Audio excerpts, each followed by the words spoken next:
South ఇండియాలోని అతి తక్కువ ధరలకి రత్నాలనందించే ఏకైక సంస్థ 6JVR. తెలంగాణ రాష్ట్రంలో ప్రతి నెల 1వ తారీఖు రాగానే పెన్షన్ డబ్బుల కోసం ఎదురు చూసే నిరుపేదలు ఎంతో మంది ఉన్నారు. వృద్ధాప్యంలో ఆసరా కోసం వితంతువులు, దివ్యాంగులు, చేనేత, గీత కార్మికులు మరియు డయాలసిస్ బాధితులు ఇలా రాష్ట్ర వ్యాప్తంగా దాదాపు 42 లక్షల మంది ప్రభుత్వం ఇచ్చే చేయూత పెన్షన్లపైనే ఆధారపడి బతుకుతున్నారు. అయితే ఇప్పటి వరకు పెన్షన్లు రాని వారికి, కొత్తగా అప్లై చేసుకున్న వారికి తెలంగాణ ప్రభుత్వం ఒక బంపర్ న్యూస్ చెప్పింది. స్వయంగా రాష్ట్ర పంచాయతీరాజ్, మహిళా శిశు సంక్షేమ శాఖ మంత్రి సీతక్క గారు కొత్త పెన్షన్లపైన కీలక ప్రకటన చేశారు. అసలు ఆ గుడ్ న్యూస్ ఏంటి, కొత్త పెన్షన్లు ఎప్పటి నుంచి రాబోతున్నాయి, పూర్తి వివరాలను ఒకసారి మనం తెలుసుకునేటువంటి ప్రయత్నం చేద్దాం.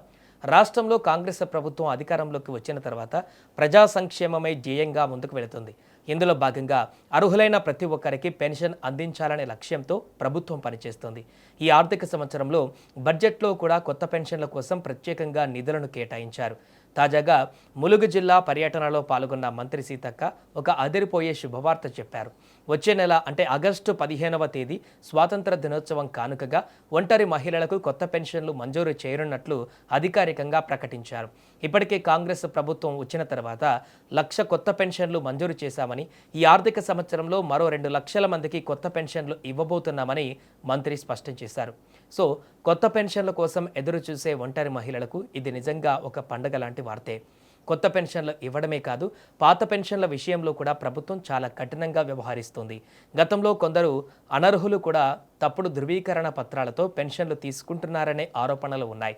దీనిపై మంత్రి సీతక్క సీరియస్ అయ్యారు.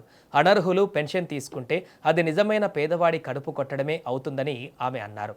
అందుకే అధికారులకు గట్టి ఆదేశాలు జారీ చేశారు. క్షేత్రస్థాయిలో అంటే ఊర్లలో ఇంటింటికి తిరిగి విచారణ చేయాలని, ఎవరైనా పెన్షన్ పొందుతున్న లబ్ధిదారులు మరణించి ఉంటే వెంటనే వారి పేర్లను జాబితా నుంచి తొలగించాలని ఆదేశించారు. ఏ ఒక్క అనర్హుడికి పెన్షన్ వెళ్ళకూడదని, అలాగే నిజమైన అర్హులకు పెన్షన్ అందకుండా ఉండకూడదని స్పష్టం చేశారు. ఎవరైనా నిజంగా అర్హత ఉండి ఇంకా పెన్షన్ రాకపోతే వెంటనే దరఖాస్తు చేసుకోవాలని స్థానిక నాయకులు ప్రజలకు అవగాహన కల్పించాలని కూడా మంత్రి సూచించారు. ఇక ఈ పెన్షన్ పంపిణీలో ప్రభుత్వం మరో విప్లవాత్మక మార్పు తీసుకురాబోతుంది.